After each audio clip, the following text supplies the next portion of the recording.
En la previa, vamos al diván con Diego Borinsky. Bien, Raúl, vamos a una llamada internacional, vamos a hablar con un exfutbolista, tiene 39 años, ex arquero, en realidad, nacido en Firmat, en el sur de la provincia de Santa Fe, 20 años de carrera entre 1991 y 2009. Muchos lo recordarán acá en Argentina porque se inició en Rosario Central, tuvo 3 etapas en el Canalla, pero también atajó en España, en Tenerife, Lleida y Oviedo, atajó en los Andes, fue campeón en el River de Pellegrini en el 2003, atajó en México también, en Morelia, en Chile, Unión Española y Universidad Católica, y cerró en Olimpia de Paraguay. Pero tiene varias curiosidades. En la Universidad Católica, por ejemplo, logró el récord de valla invicta de la historia del fútbol chileno. Nosotros siempre hablamos de los 1075 minutos de Varicio, del récord que es del año 81, de Ferro. Bueno, este señor llegó a 1352 minutos, es la 5ª marca a nivel mundial, y después de retirarse empezó como gerente técnico en la Universidad Católica. Hace poquito cumplió 10 años en el cargo. Es realmente para estas tierras, para esta parte del planeta es rarísimo. Muchos dicen que es el Monchi del tercer mundo, ¿no? Monchi es el director deportivo del Sevilla con tantos éxitos. Su club, la Católica, ganó 4 de los últimos 6 campeonatos. En Chile la Católica es el tercero, digamos, después de U de Chile y Colo-Colo. Ya está muy cerca de alcanzarlos, es bicampeón vigente, está primero en este campeonato, está compitiendo en la Copa Libertadores. Vamos a hablar con José María Buljubasic, con el Tati Buljubasic, que además récord tuvo tema de salud que lo recordamos mucho porque tuvo un tumor en el cerebro y lo superó un año después de alcanzar el récord, así que de todo esto vamos a hablar. Lo saludamos a Tati, le agradecemos que está en Chile y lo primero que le preguntamos es si es el Monchi de Sudamérica y qué siente cuando le preguntan eso. Hola, buenas tardes. Bueno, muchas gracias por la presentación.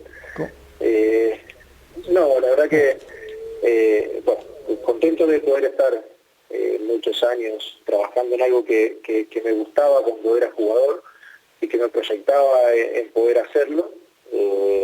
Y no, creo que hay una diferencia enorme con lo que ha hecho Monchi en el Sevilla, pero sí contento con poder desarrollar lo que uno quiere hacer.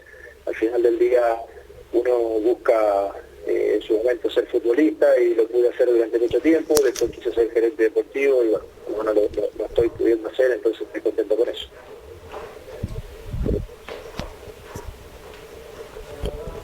Estamos con el Tati Buljubasic en Chile. Tati, un abrazo grande, gracias por tenerte aquí entre el delay de las comunicaciones, estamos todos trabajando en casa. ¿Cómo ha sido en Chile? Vos sabés que se me ocurre preguntarte porque antes de la pandemia, los chilenos experimentaron, ¿te acuerdas aquella historia de los amotinamientos en las calles, la suspensión de la final de la Copa? O sea, ya venía Chile con muchos problemas sociales, diría yo, económicos también, y esto se profundiza, supongo yo, con los encierros de este asunto del COVID-19. ¿Cómo ha impactado eso en la economía de un país que nosotros desde aquí veíamos siempre tan pujante, tan ordenado, y que de pronto estalló de esa manera, ¿no? Sí, la verdad que yo creo que bueno, Chile es un país donde ha tenido un crecimiento constante en los últimos años. Es un país que ha crecido. Pero bueno, como generalmente suele pasar a lo mejor en Sudamérica, hay una redistribución a lo mejor que no es la ideal, hay una diferencia social a veces que hace que no todos vivan de la misma manera, y bueno, todo esto con algunas situaciones que tal vez son más profundas llevaron a un estallido social en octubre del año pasado, que bueno, obligó al país a paralizarse prácticamente en muchas actividades, incluido el fútbol, que tuvo que terminar 6 fechas antes. Fue un tema muy complejo, difícil para todos, pero bueno, al final se llegó a un acuerdo de realizar un plebiscito que se va a hacer ahora el 25 de octubre, donde se van supuestamente a votar por un cambio en la Constitución, o sea, se vota un apruebo o un rechazo, y si se da el apruebo, de qué manera se va a cambiar la Constitución. Y bueno, cuando las cosas empezaron en cierta medida a normalizar un poco, surgió el tema de la pandemia. Chile en un momento optó por unas cuarentenas parciales a través de comunas, no una cuarentena general. Como todos lados también hay críticas porque en general, bueno, es lógico que esto es algo nuevo, que nadie realmente tiene la certeza de cómo se maneja.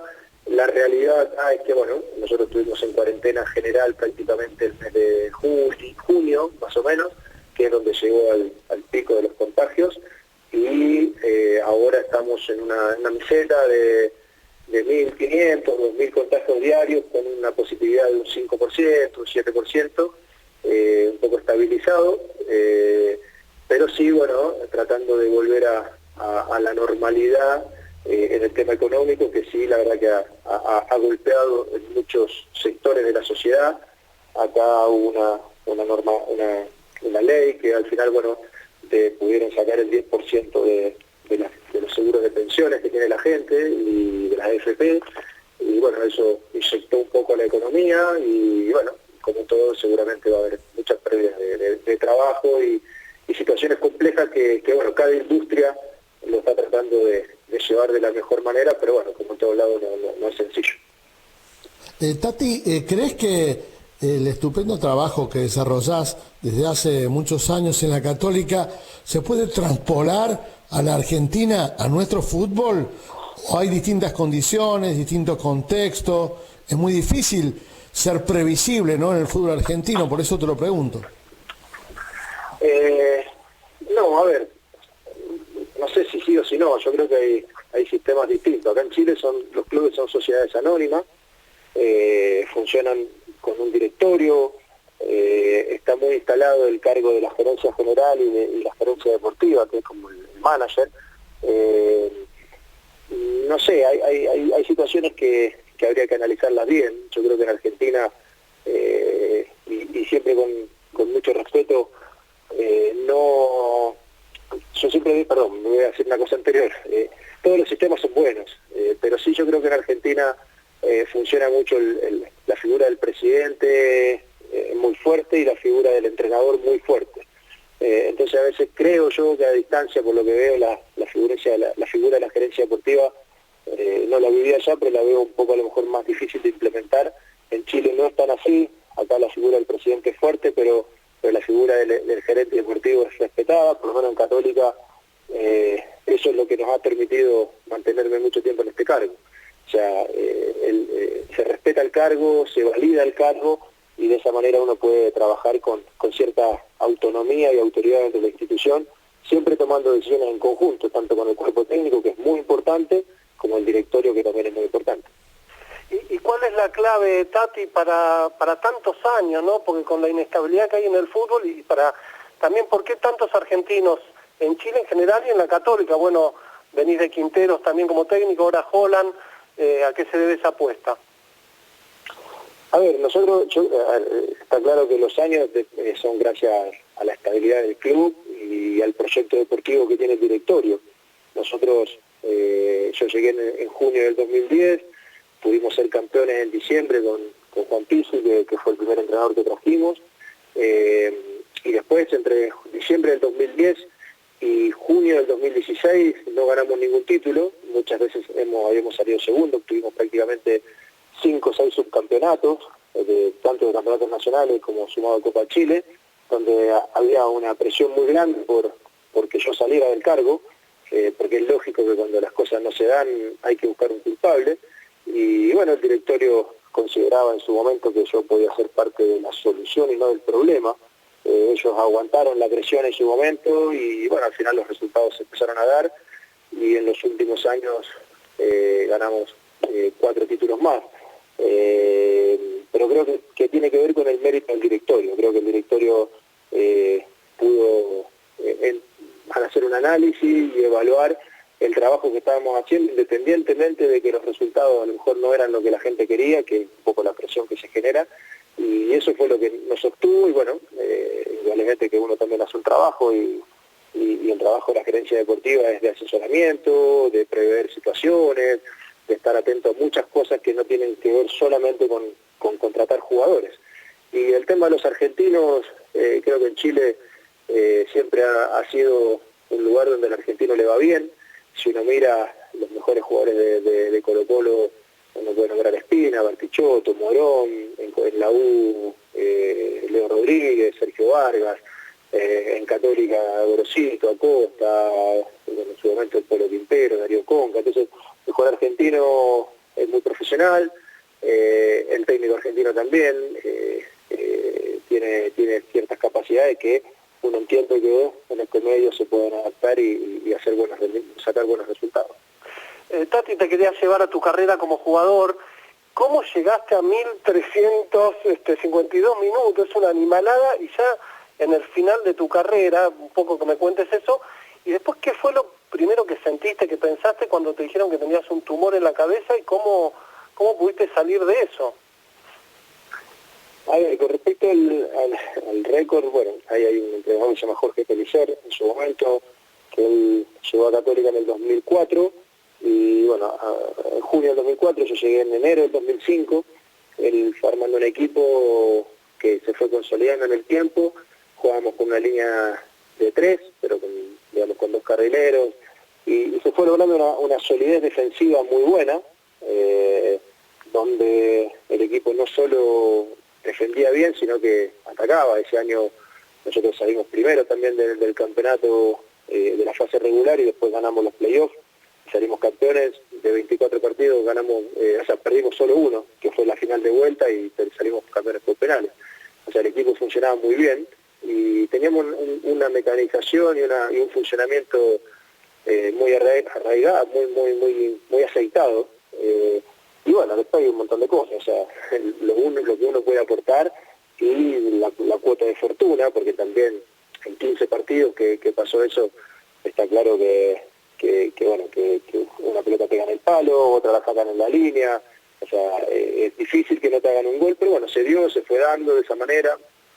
El récord se cumplía a los 11 partidos más o menos, así que casi en la fecha 8, 9 ya se empezó a hablar del tema mucho más profundo, y bueno, ya después cuando lo logramos fue extenderlo lo más que podíamos. Creo que ese fue un poco el mérito del cuerpo técnico de ese momento, con José Pellicer y Felipe Prieto y George Miller. Incluso en ese mismo campeonato llegamos a una semifinal de Copa Sudamericana, o sea, el equipo jugaba muy bien. Creo que ahí estuvo la clave de por qué llegamos a ese récord. Incluso, bueno, con un argentino también, con Facundo Mboden, que era uno de los centrales de ese equipo, que fue importante en esa campaña. Y con respecto a lo del tumor, bueno, como todo, o sea, uno siempre tiene más miedo a lo que puede pasar que a lo que realmente pasa. Así que cuando me lo dijeron, bueno, no quedaba otra. Igual no me lo dijeron de una manera tan grave, sino como que me dieron expectativa del primer día, y bueno, fue un mes donde decidimos seguir jugando, donde íbamos haciendo estudios y análisis y situaciones, y bueno, decidimos operarme para no correr ningún tipo de riesgo, y por suerte al final, claro, no era maligno, y bueno, todas estas cosas que pasaron después, uno está más tranquilo, pero el momento es un poco de shock, pero al final no queda otra. O sea, cuando uno le dicen que tiene algo, tiene que enfrentarlo, y eso es un poco lo que pasó. Tati, ¿cómo has visto, o qué mejoras has visto en la Católica con Ariel Holland como técnico? ¿Y por qué él, precisamente, no? Uno recuerda aquí un muy buen momento en Defensa y Justicia. Ese trabajo lo catapultó a Independiente, donde en el primer año salió campeón, y haciendo jugar el equipo muy bien, volviendo quizá a las bases, ¿no?, de los viejos Independiente, pero se termina yendo casi por la ventana del club, peleado por allí con algunos futbolistas, con algunos integrantes de su cuerpo técnico, con algunas declaraciones de más. Mira, nosotros nos pasó algo raro. Nosotros salimos campeones con Mario Salas en el 2016 y ganamos 2 títulos en el mismo año porque eran torneos cortos. En el 2017 Mario se va, traemos a Beniat San José y sale campeón de un torneo largo, y también se va. Contratamos a Gustavo, que sale campeón y también se va. Entonces, bueno, en el proceso nosotros de búsqueda de entrenadores teníamos que traer un entrenador que se parara frente a un plantel que había sido bicampeón. Entonces también había que evaluar a alguien que tuviera la impronta, la postura y la capacidad de convencer a un grupo que era exitoso, y esas cosas hay que evaluarlas a la hora de contratar a un entrenador. Creíamos que nosotros hacemos un proceso de búsqueda, no solo buscamos un solo entrenador, hablamos con 3 o 4 entrenadores, hacemos entrevistas, y bueno, hablamos con Ariel, nos presentó su idea, su entusiasmo, sus ganas de venir también, nos parecía que era la persona indicada para enfrentar este proceso. Como te decía antes, no es fácil pararse frente a un grupo que viene siendo campeón 2 años seguidos, y bueno, y también la metodología de trabajo, el plus que le podía dar a este plantel, y bueno, creo que lamentablemente todo este tema de la pandemia frenó un poco, pero creo que no, independientemente de lo que pasa a fin de año, creo que no nos equivocamos porque al principio, bueno, ganamos el torneo local, ganamos varios partidos, pero en todo este proceso de la pandemia, Ariel ha hecho un trabajo espectacular desde el punto de vista desde la casa, incluso con Zoom, con charlas conceptuales, trabajo físico, bueno, apoyado también por la institución, con trabajo para los jugadores, con instrumentos, con infraestructura para que los chicos pudieran trabajar, y el equipo hoy está mejor que cuando empezamos la pandemia, o sea, ha podido mantener eso y ha tenido un buen rendimiento, así que estamos muy contentos con lo que le está entregando al equipo, tanto a nivel nacional como a nivel internacional, más allá, como te digo, que después a veces los resultados pueden darse o no, pero cuando uno ve el fondo de juego y lo que ha crecido el plantel y lo que ha crecido los jugadores, estamos muy contentos. Tati, ¿estás al tanto más o menos de cómo estás central?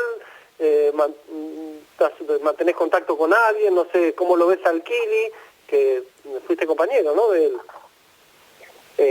Sí, a ver, fui compañero del Kili, no suelo hablar mucho con él porque no tengo una amistad así tan profunda. Sí, soy, bueno, mi cuñado Hernán Castellano, que es entrenador de arquero ahí del plantel. Estoy un poco a la distancia viendo. La verdad que es poco lo que puedo decir porque no han podido jugar todavía desde que llegó el Kili. Creo que bueno, el Kili tiene una historia dentro del club, conoce de qué se trata, estaba trabajando en la reserva. Me imagino que estando adentro uno puede hacer un análisis y un diagnóstico de lo que el plantel puede llegar a necesitar, junto con la gerencia deportiva, en el caso de Mono Gordillo. Pero bueno, habrá que ver cuando empiecen a competir o a entrenar o a hacer partidos amistosos para ver cómo pueden hacer, qué puede pasar, y bueno, también la situación económica que siempre termina siendo un tema para poder armar los mejores planteles posibles, que también nos pasa a nosotros acá. O sea, el tema sudamericano hay que ser muy cuidadoso con los presupuestos y con las cosas, entonces en ese sentido habrá que ver cómo Central se acomoda después de este tema que no es fácil para nadie.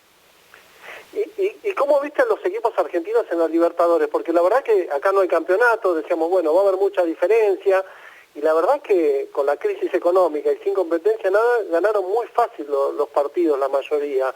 ¿Por qué crees que pasa eso? ¿Cómo lo ves desde ahí vos? Yo creo que, como te dije antes, o sea, cuando te dije que traíamos jugadores argentinos porque uno cree en la competitividad y en el profesionalismo, creo que el fútbol argentino tiene eso, tiene un poder de resiliencia y de resiliencia y de adaptación a cualquier circunstancia importante. A ver, creo que los equipos que están jugando, River, Boca y Racing, son camisetas importantes, son camisetas que los rivales respetan también. Defensa y Justicia a lo mejor no tiene tanta historia, pero bueno, se ha impuesto a rivales importantes como Olimpia. Entonces creo que tiene que ver con el carácter y con la impronta del futbolista argentino y de los entrenadores. Creo que ahí está el mérito. Creo que ahora ellos han tenido una pequeña ventaja, que por un lado una ventaja y poder ser una desventaja, pero el hecho de no jugar es un problema, pero el hecho de no estar compitiendo a nivel local también hace que puedan descansar entre partido y partido. En otras ligas nosotros nos está pasando, por ejemplo, nosotros jugamos el miércoles en Colombia, jugamos ayer con Everton y jugamos el martes con Gremio y volvemos a jugar el domingo. Entonces, después de un parate tan grande, la sucesión de partidos también es compleja y los lesionados empiezan a parecer mucho mayor.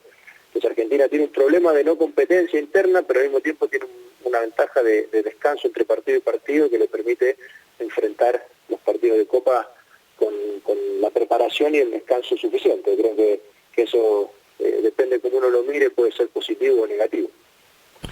Bueno, estamos en diálogo con José María Buljubasic, el Tati, ex arquero de Central y de River. Tati, ¿en algún tiempo con tu familia pasaste por Venado Tuerto, puede ser? ¿Estuviste viviendo ahí?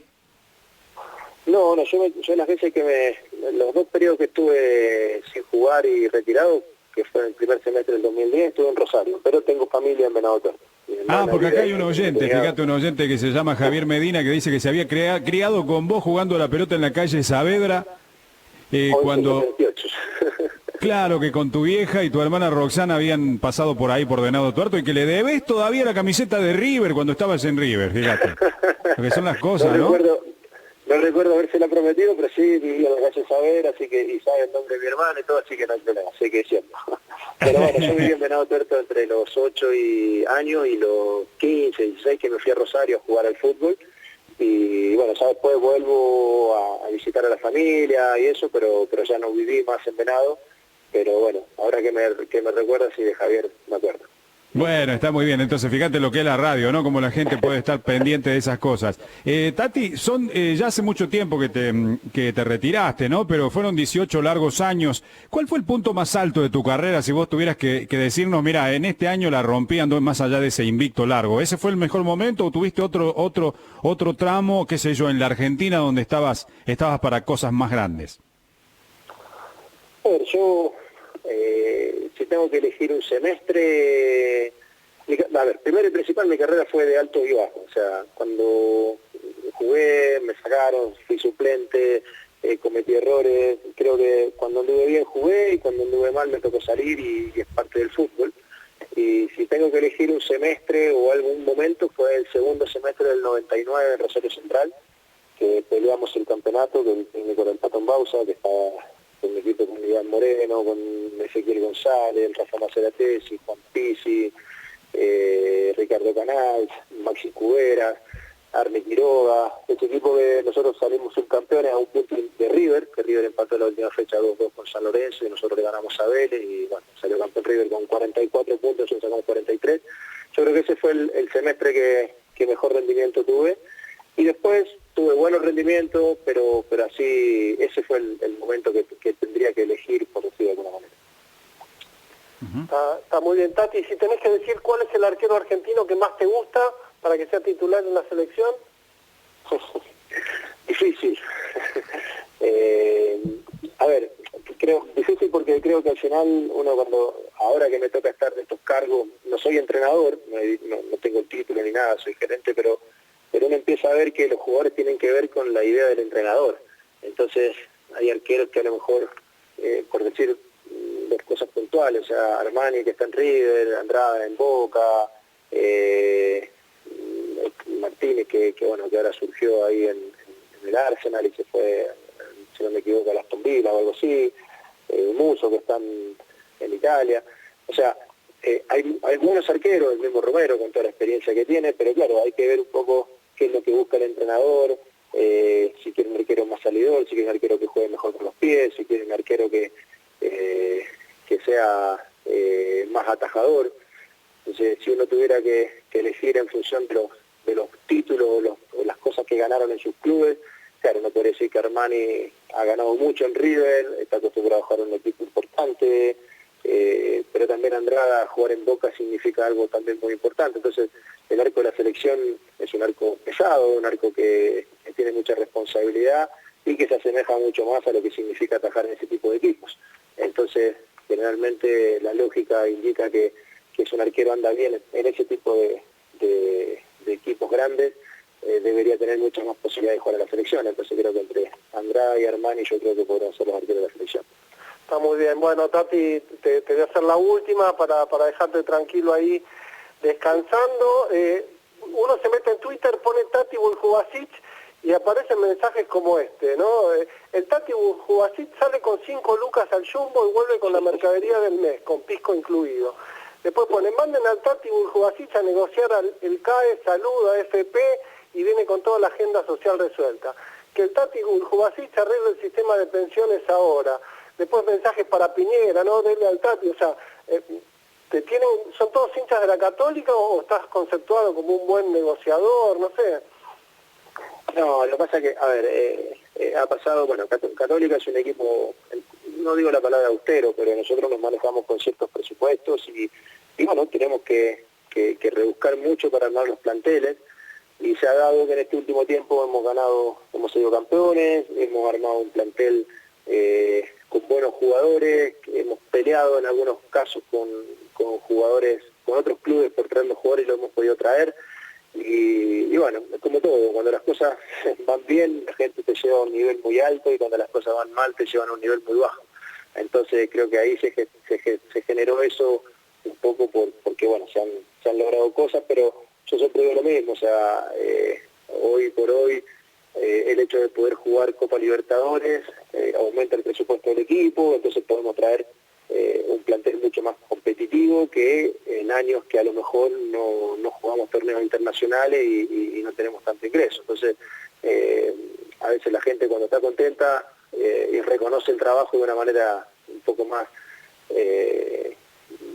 efusiva que en otras, pero la verdad que acá yo me llevo ese beneficio en algunos casos, como me llevo lo malo, pero por suerte estoy en un equipo muy serio. Nosotros en los últimos años hemos tenido números azules, o sea, quiere decir que el equipo ha ganado, no es que ha ganado dinero, pero no ha perdido, ha sido un número positivo y hemos ganado títulos, entonces eso nos lleva a esos tipos de comentarios. Pero en realidad uno trabaja y trata de hacer las cosas lo mejor posible con el club dentro de un presupuesto, que es un poco lo que hacemos acá en Católica. Fíjate, Tati, que eso nos permite cerrar con una última reflexión tuya, porque empezaste la charla hablando de gerencias deportivas, de presupuestos, de seriedad, de una sociedad que lucha contra las desigualdades, pero que siempre ha tenido estándares de vida muy importantes en toda la región, en tus años viviendo en Chile. La pregunta sería, si vos desde allá, desde tantos años que ya te fuiste de Argentina, ¿qué visión tenés de esto que vivimos nosotros aquí, de esta cierta grieta política, de que nos cuesta arrancar como sociedad, que la Liga Argentina no es todo lo que potencialmente podría ser? ¿Cómo lo ves desde lejos? ¿Te entristece? ¿Crees que en algún momento lo podremos enderezar? A ver, yo creo que Argentina vive mucho de las cosas la vive con mucha pasión, con una, entre comillas, por decirlo de alguna manera, con un grado de irracionalidad muy grande, y lamentablemente cuando uno lo ve de lejos, cada crisis que pasa a nivel política o económica nos hunde un poquito más. Las grietas no ayudan, porque la idea es que el país vaya sumando y creciendo, y uno va viendo que a veces se empareja para abajo, y eso es un gran problema, la inseguridad. Entonces creo que no digo que no sea fácil, no digo que no se pueda salir, pero creo que esa estabilidad, a mí desde el punto de vista futbolístico, yo creo que Argentina tiene un potencial para hacer las cosas mucho más ordenadas, entre comillas, y poder tener una posibilidad de retener mucho más a los jugadores. Pero claro, al ser desordenada, al estar a lo mejor con meses de atraso en las rentas, los sueldos, no cumplir a veces, hace que haya menos posibilidad de retener y que bueno, el fútbol se vaya bajando el nivel cuando podría ser mucho más alto. Ahora, siempre va a ser más alto que la media de Sudamérica, porque Argentina tiene un potencial enorme en cantidad de jugadores que va sacando y con eso va supliendo, pero eso no quiere decir que Argentina podría ser potencia mundial en fútbol. Y creo que bueno, es un tema que tenemos todos los argentinos que a veces, no sé cuál es la razón de fondo, pero teniendo todo el potencial para ser los mejores en todo, a veces nos cuesta y no lo logramos hacer. Tenemos potencial, tenemos pasión, pero nos falta ordenarnos un poquito y ser más argentinos, no solamente cuando juega la selección mundial. Tati, te mando un abrazo grande y muchas gracias por este rato. No, gracias a ustedes por llamarme, un abrazo grande y saludos. Gracias. José María Buljubasic, un arquero récord en su paso por Chile, con 18 años de carrera, muy recordado en Rosario, en Central, y también en su paso por River. Gracias, Dieguito, por el diván. Un abrazo grande.